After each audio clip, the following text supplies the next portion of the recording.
Right. ఇవాళ Bakka Judson గారిని house arrest చేయడానికి కారణం ఏంటంటే? ఇప్పుడు నిరుద్యోగాల వెంబడి ఎవరు వస్తే వాళ్ళని హౌస్ అరెస్ట్ చేస్తాం, నిరుద్యోగులను అణిచివేస్తాం ఒక ప్రభుత్వ ధోరణి ప్రస్తుతం కనిపిస్తుంది. అంటే నిరుద్యోగులు ఏం చేయలేరు అనే ఒక దీంతోనే స్పష్టమైన క్లారిటీతోనే ఉన్నారు. అంటే నిరుద్యోగులమైన ఏం చేస్తామో గత ప్రభుత్వానికి తెలిసింది, నిరుద్యోగులమైన ఏం చేస్తామో మన రాష్ట్రం బైపర్గేషన్ అయినప్పుడు తెలిసింది. ఈ నిరుద్యోగులే ఇప్పుడు ఏం చేయాలో మేము అది చేయాలనుకుంటాం. బక్కా జడ్సన్ సార్కి ఇప్పుడు హౌస్ అరెస్ట్ చేయడానికి కారణం అంటే నిరుద్యోగుల మద్దతు తెలపడం ఒకటి కారణం. ఇంకోటి అంటే నిరుద్యోగుల వెంబడి ఎప్పుడు ఉంటాడు కాబట్టి ఆ సార్ని అరెస్ట్ చేయడం జరిగింది ఈరోజు. దీన్ని నిరుద్యోగులు మేము తీవ్రంగా ఖండిస్తున్నాం. హౌస్ అరెస్ట్ చేసి ఇక్కడితో ఆగిపోతుంది అంటారు? మేము హౌస్ అరెస్ట్ చేసి హౌస్ అరెస్ట్ చేసినా ఎన్ని చేసినా మమ్మల్ని అయితే ఆపలేరు. గ్రూప్ 2 గ్రూప్ 3 పోస్టులు పెంచేదాకా ఈ ఉద్యమం ఆగదని, ఈ ఉద్యమాన్ని తీవ్రతరం చేసి ఇంకా రాస్తా రోకోలు, ధర్నాలు, అవసరమైతే అసెంబ్లీ ముట్టడి, అవసరమైతే టీఎస్పీఎస్సీ ముట్టడి, అవసరమైతే మన సెక్రటరియట్ ముట్టడి కూడా త్వరలో మేము ప్రకటిస్తాం. దానికి అనుగుణంగా మా కార్యాచరణ కూడా ప్రకటిస్తాం. మాకు న్యాయం జరిగే వరకు మేము ఈ సమస్యను వదిలిపెట్టామని మేము తెలియజేస్తున్నాం. ఇప్పటివరకు కొంతమంది నిరుద్యోగులపైన అడ్డమైన కేసులు పెడతా ఉన్నారు. కొంతమంది పోస్టులు పెంచలేదు అని చెప్పి మన విధంగా సూసైడ్ కూడా చేసుకుంటా ఉంటాం. మరి ఇంకా దీన్ని తీవ్రం చేసే పరిస్థితి లేదు. ఇప్పుడు అంటే మేము ఇప్పుడు పోస్టులు పెంచకున్నా మేము సచ్చిన శవంతోని సమానం.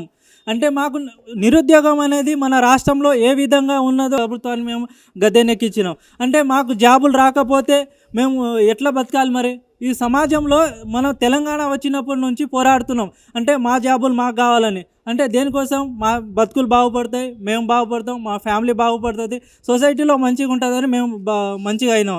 అంటే మేము ఈ విధంగా పేర్కొనడం జరిగిందనమాట. ఏం చెప్తారు రేపు కార్యాచరణ?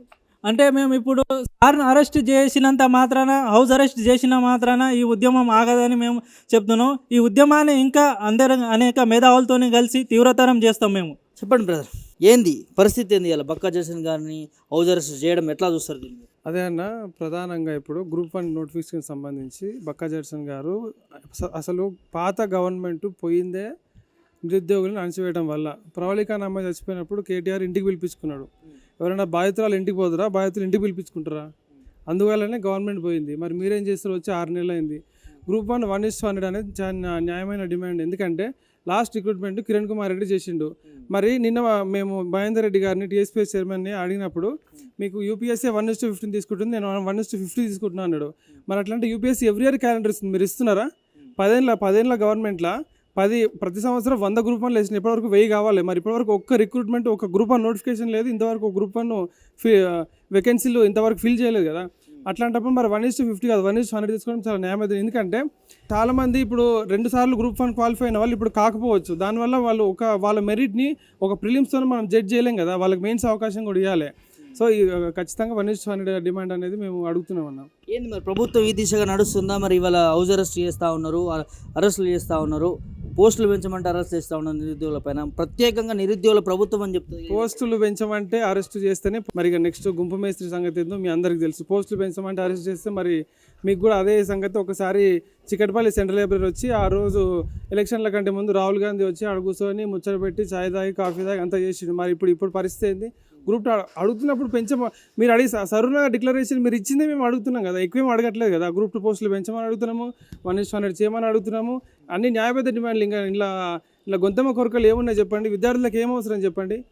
అది అంటే నిరుద్యోగుల పట్ల నిల్చొని గతంలో ఎవరైతే చూసినామని కొంతమంది నాయకులు ఇవాళ ప్రభుత్వంలో ఉన్నారు, వారు మీ పట్ల ఏమన్నా స్పందిస్తున్నారో? చేపిస్తామని వారు గవర్నమెంట్తో మాట్లాడము, లేదంటే అడ్వైజర్తో మాట్లాడము, టీఎస్పీ చైర్మన్ అసలు ఏం కార్యక్రమాలు చేయట్లేదు కదన్న. మేము అడుగుతున్నా కానీ వాళ్ళు పట్టించుకోవట్లేదు.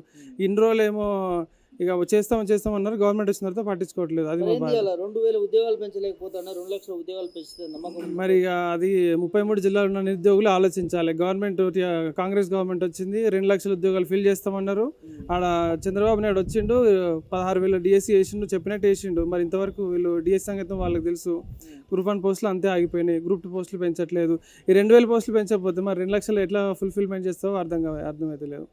అది ఏంది రేపు తక్షణంగా ఇక మీరు హౌస్ అరెస్టులు ఇవన్నీ నథింగ్ డూయింగ్. మేము 100% రోడ్ల మీదకి వస్తాం, మళ్ళీ ధర్నాలు చేస్తాం. ఏదైతే 6 నెలల ముందు ఉద్యమం ఆగిపోయిందో we're going to continue the same movement. అరెస్టులు చేసినంత మాత్రాన ఆగదు. 33 జిల్లాల విద్యార్థులందరూ బయటకు వస్తారు. సెంట్రల్ లైబ్రరీలు, అన్ని లైబ్రరీ మీద మొత్తం ఇక కాంగ్రెస్ గవర్నమెంట్కి రేపు ఆల్రెడీ రేవంత్ రెడ్డి గారు మామనర్ ఎంపీ పోగొట్టుకున్నాడు, ఎమ్మెల్సీ పోగొట్టుకున్నాడు. రేపు ఎంపీటీసీలు చేయడం అందరూ పోగొట్టుకుంటా ఉంటే ఆయనకు అప్పుడు అర్థమైతే నిరుద్యోగులు అంటే ఏదో తెలుస్తుంది.